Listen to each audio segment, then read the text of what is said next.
सरकार घरेलू defence system को मॉडर्न वॉर के हिसाब से अपग्रेड कर रही है। सरकार मॉडर्न वॉर के लिए लार्ज स्केल पर drone, counter drone system, electronic warfare और ऑटोनोमस प्लेटफॉर्म का इस्तेमाल तेज़ी से बढ़ा रही है। इसलिए भारत में 20,000 करोड़ रुपए की ड्रोन खरीद योजना और 52,000 करोड़ रुपए की डिफेंस एक्विजिशन को मंजूरी दी गई है। इससे ड्रोन और काउंटर ड्रोन सेगमेंट में बड़े मौके, बड़े अवसर बन रहे हैं। 3 कंपनियां हैं जिनको इस डिमांड का फ़ायदा मिल सकता है और ये 3 कंपनियां कौन कौन सी हैं? ये 3 कंपनियां हैं जेन टेक्नोलॉजीज, आइडिया फोर्ज और एस्ट्रा माइक्रो। तो आइए जानते हैं इन तीनों कंपनियों की स्थिति के बारे में, इनकी फाइनेंशियल कंडीशन कैसे है, इनके बारे में, इनका कारोबार कैसा है, इनके बारे में। साथ ही ये भी समझेंगे कि इस डिमांड से इन कंपनियों को कितना फ़ायदा होगा। तो सबसे पहले नज़र डालते हैं जेन टेक्नोलॉजीज़ पर। देखिए, जेन टेक्नोलॉजी पहले आर्मी के लिए ट्रेनिंग सिमुलेटर्स बनाती थी। अब कंपनी ड्रोन और एंटी ड्रोन सिस्टम कारोबार में भी अपनी पकड़ मजबूत कर रही है। कंपनी का कारोबार 3 हिस्सों में है। पहला फोर्सेज ट्रेनिंग सिस्टम, दूसरा ड्रोन और एंटी ड्रोन सिस्टम और तीसरा ऑपरेशनल डिवाइसेस सेगमेंट। कंपनी का एंटी ड्रोन सिस्टम असली वॉरफेयर के समय इस्तेमाल भी हो चुका है। हाल में सरकार ने कंपनी को करीब 800 करोड़ रुपए के कॉन्ट्रैक्ट भी दिए हैं। जेन टेक ने ऐसा इंटरसेप्टर ड्रोन भी बनाया है जो करीब 20 किलोमीटर तक की दूरी तय करके अटैक कर सकता है, दुश्मन के ड्रोन को तबाह कर सकता है। FY27 की पहली तिमाही यानी Q1 FY27 में कंपनी की जो आय रही वो तकरीबन 141.6 करोड़ रुपए रही। एबिटा जो रहा तकरीबन 57.9 करोड़ रहा। एबिटा मार्जिन जो रहा तकरीबन 41% के आसपास रहा। कंपनी का जो मुनाफा है वो तकरीबन 34.5 करोड़ के करीब रहा। यानी अभी कंपनी के नतीजों में थोड़ी नरमी, थोड़ी सुस्ती देखने को मिली है। इसकी बड़ी वजह है बड़े ऑर्डर को पूरा करने की शुरुआती प्रोसेस और खर्च। कंपनी की सबसे बड़ी ताकत ये है कि कंपनी पूरी तरीके से कर्ज मुक्त है, डेट फ्री है। 30 जून तक कंपनी के पास 1217 करोड़ रुपए का कैश और बैंक बैलेंस था।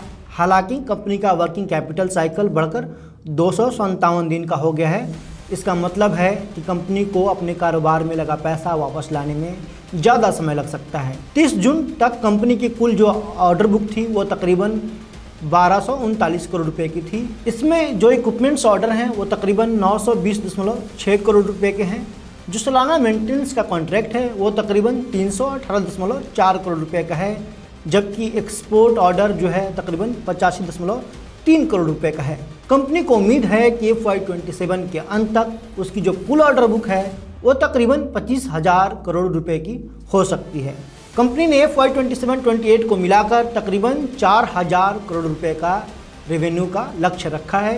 इसमें अकेले सिमुलेटर कारोबार से तकरीबन 2,000 करोड़ रुपए आने की उम्मीद है।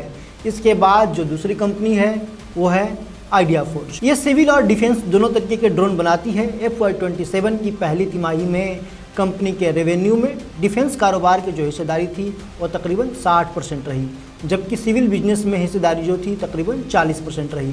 FY27 की पहली तिमाही में कंपनी का जो कंसोलिडेटेड रेवेन्यू था वो तकरीबन 68.5 करोड़ रुपए रहा।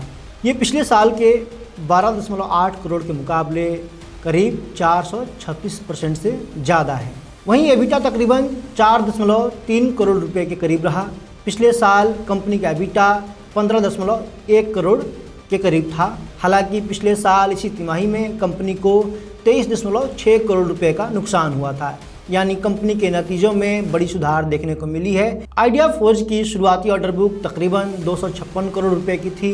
कंपनी ने FY27 की पहली तिमाही में इस ऑर्डर बुक का तकरीबन 20% से ज़्यादा हिस्सा कंप्लीट करके रेवेन्यू में बदला। यही वजह है कि कंपनी का रेवेन्यू तेज़ी से बढ़ा और एबिटा भी पॉजिटिव हो गया। अमेरिका में कुछ बड़े डिफेंस प्रोग्राम में कंपनी हिस्सा ले रही है। कंपनी ने करीब $3 करोड़ के लाइव पार्टिसिपेशन प्रोग्राम का भी जिक्र किया है। और तीसरी कंपनी है जिसके बारे में हम बात करने वाले हैं वो है एस्ट्रा माइक्रोवेव, जिसे पूरी डिफेंस और ड्रोन इकोसिस्टम से जोड़कर देखा जा रहा है। ये केवल ड्रोन बनाने वाली कंपनी नहीं है बल्कि defence, electronics, radar, microwave, electronics warfare जैसे सेगमेंट में काम करती है। यही वजह है कि ड्रोन का इस्तेमाल बढ़ने पर सिर्फ ड्रोन बनाने वाली कंपनियों को ही फ़ायदा नहीं होगा।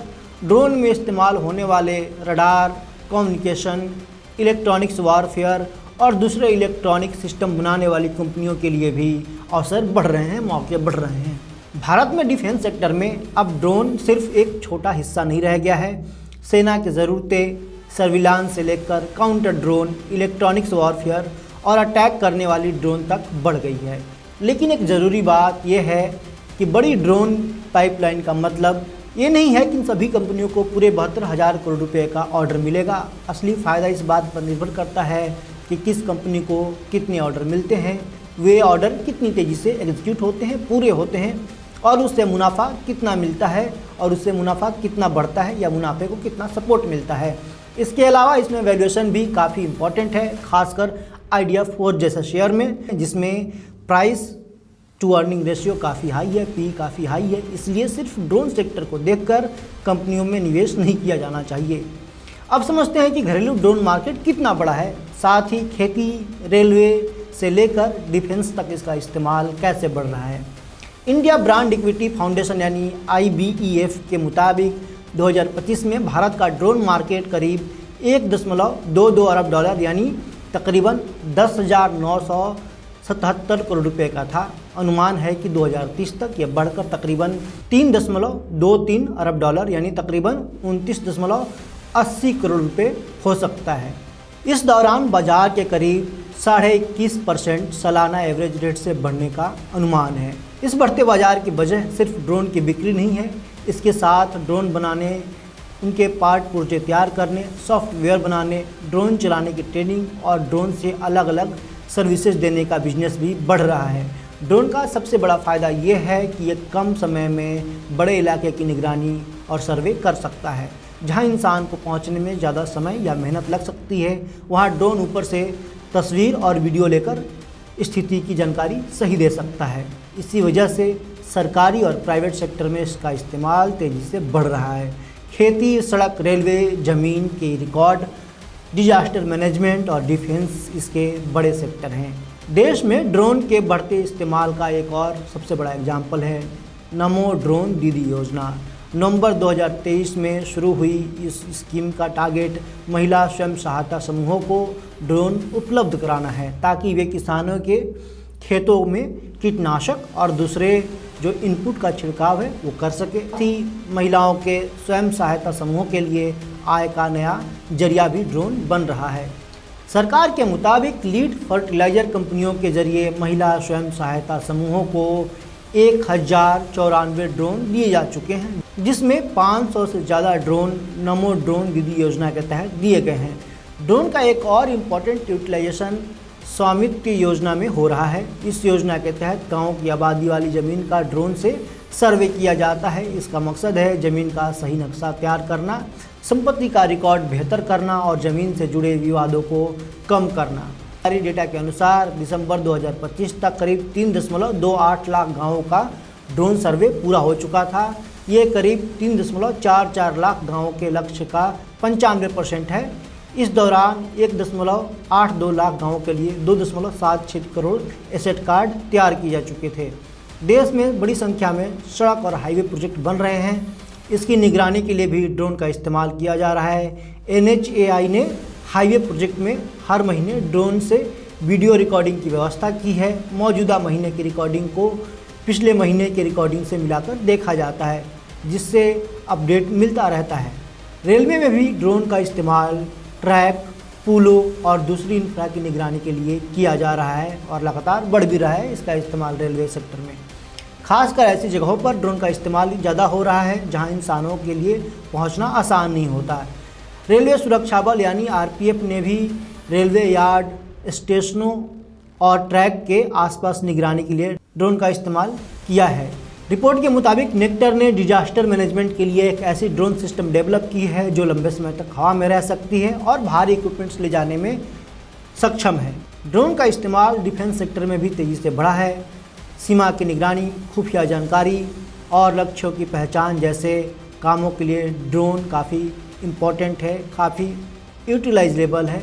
सरकार के मुताबिक जो ऑपरेशन सिंदूर के दौरान भारतीय ड्रोन और लक्ष्य तक जाकर जो हमले करने वाले जो हथियार थे इनका इस्तेमाल किया गया। इन्हें रडार, एयर डिफेंस सिस्टम और कमांड सेंटर के साथ जोड़कर भी इस्तेमाल किया जा सकता है। 2021 में ड्रोन नियम लागू होने के बाद नियमों और मंजूरी की प्रक्रिया को काफ़ी आसान किया गया। इस बदलाव के तहत 90% से ज़्यादा कंप्लायंस प्रोसीड्यूर हटा दी गई और भरोसे पर आधारित नई व्यवस्था शुरू की गई। इसके तहत ड्रोन से जुड़े आवेदन के फॉर्म 25 से घटाकर 5 कर दिए गए। मंजूरी से जुड़ी आवश्यकताओं, ज़रूरतों को 72 से घटाकर 4 कर दिया गया। करीब 90% डोमेस्टिक एयरोस्पेस को ग्रीन जोन घोषित किया गया। पहले से बनाए गए नियमों के तहत ग्रीन जोन में 400 फीट तक उड़ान की अनुमति है। ड्रोन उड़ाने वालों के लिए जो ट्रेडिशनल पायलट लाइसेंस की जगह रिमोट पायलट जो सर्टिफिकेट है उसकी व्यवस्था की गई है। सरकार ने देश में ड्रोन का मैन्युफैक्चरिंग बढ़ाने के लिए प्रोडक्शन बेस्ड इंसेंटिव यानी PLI योजना शुरू की। इसके तहत कंपनियों को उनके वैल्यू एडिशन पर 20% तक इंसेंटिव दिया गया। इससे योजना में शामिल कंपनियों के रेवेन्यू में 7 गुना बढ़ोतरी हुई।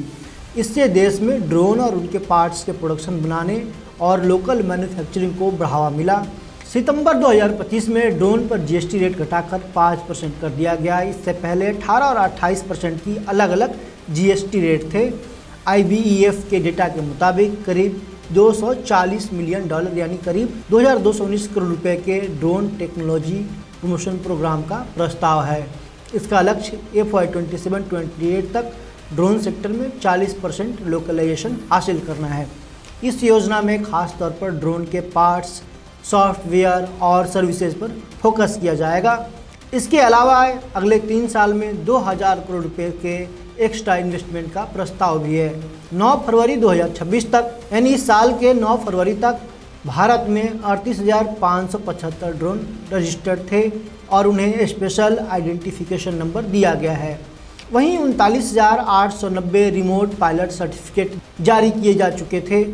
ड्रोन इंडस्ट्री में जो रोजगार है वो सिर्फ पायलट बनने तक सीमित नहीं है। इसके साथ ड्रोन बनाने, सॉफ्टवेयर डेवलप करने, सेंसर और इलेक्ट्रॉनिक्स डिवाइसेस तैयार करने, ड्रोन रिपेयरिंग, डेटा एनालिसिस और सर्वे जैसे काम जुड़े हैं। सरकार का स्वायत्त प्रोग्राम ड्रोन और ड्रोन से जुड़े सेक्टर में स्किल डेवलप करने पर फोकस कर रही है। इसके तहत 857 से ज़्यादा प्रोग्राम आयोजित किए जा चुके हैं और 26,000 से ज़्यादा लोगों को इसका फ़ायदा हुआ है। स्टूडेंट और रिसर्चर्स के लिए निडार जैसे प्रोग्राम भी हैं जिनमें ऑटोमेटिक ड्रोन के नए इस्तेमाल पर काम करने का अवसर मिलता है। इसमें 40 लाख रुपए की राशि और स्टार्टअप को आगे बढ़ाने के लिए सहायता का प्रावधान है। IBEF के अनुमान के मुताबिक इस सेक्टर में 1.20 लाख से ज़्यादा मैन्युफैक्चरिंग की नौकरियां और 6 लाख से ज़्यादा सर्विसेज सेक्टर की नौकरियां जनरेट हो सकती हैं। तो अभी हमने बात की डिफेंस से जुड़े ऑर्डर्स और उससे होने वाले फ़ायदे के बारे में कि किन किन कंपनियों को डिफेंस से मिलने वाले ऑर्डर का फ़ायदा हो सकता है। आप अपनी समझदारी से निवेश कीजिएगा, एक्सपर्ट की राय लीजिएगा, उसके बाद आप निवेश कीजिएगा। अगली टॉपिक कौन सी होनी चाहिए एक्सप्लेनर के लिए आप हमें बताइए। मनी मंच अलग अलग प्लेटफॉर्म पे मौजूद है। हमें लाइक कीजिए, सब्सक्राइब कीजिए, शेयर कीजिए।